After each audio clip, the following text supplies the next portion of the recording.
Hello welcome to Harika Sharan YouTube channel. ఈరోజు మీకు ఒక మంచి రెసిపీతో మళ్ళీ మీ ముందుకు వచ్చాను.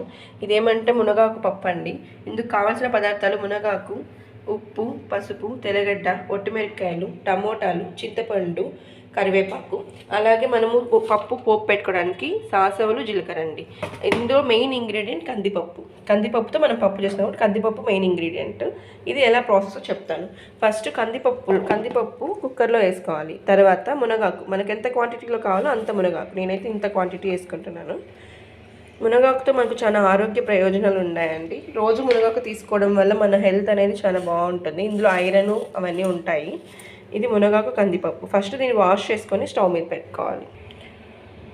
మునగాకు, కందిపప్పు వాష్ చేశాను. ఇందులో ఒట్టిమిరపకాయలు, అలాగే టమోటా, మనం కట్ చేసి పెట్టుకున్న టమోటా వేసుకోవాలి. టమోటా వేస్తున్నాను. టమోటా వేసాను.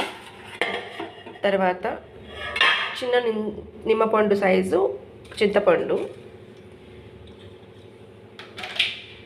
అలాగే ఉప్పు, పసుపు వేసుకోవాలి. తర్వాత తగినన్ని వాటర్ పోసుకోవాలి. ఇలా వాటర్ పోసుకొని ఇప్పుడు పప్పుకి విజిల్ అయితే వచ్చేసింది. మనం విజిల్ తీసేసి దాన్ని పప్పుని స్మాష్ చేసుకొని పోపు వేసుకున్నాం. పప్పు ఇలా స్మాష్ చేసి పెట్టుకున్నానండి. దీన్ని ఇప్పుడు మనము పోపు వేసుకోవాలి పప్పుకి.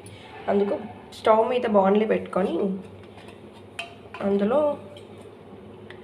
పోపుకి సరిపడా ఆయిల్, పోపుకి సరిపడా ఆయిల్ వేసుకొని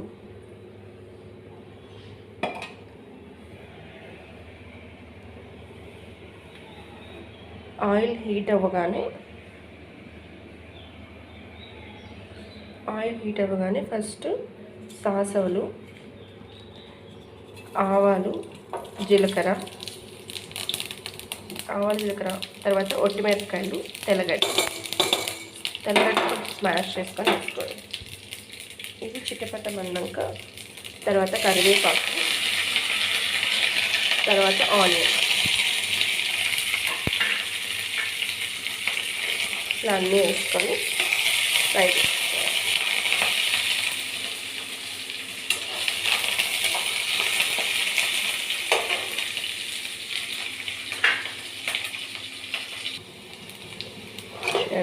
ఇలా ఆనియన్స్ వేగాయి కదా, ఇప్పుడు ఇందులో పప్పు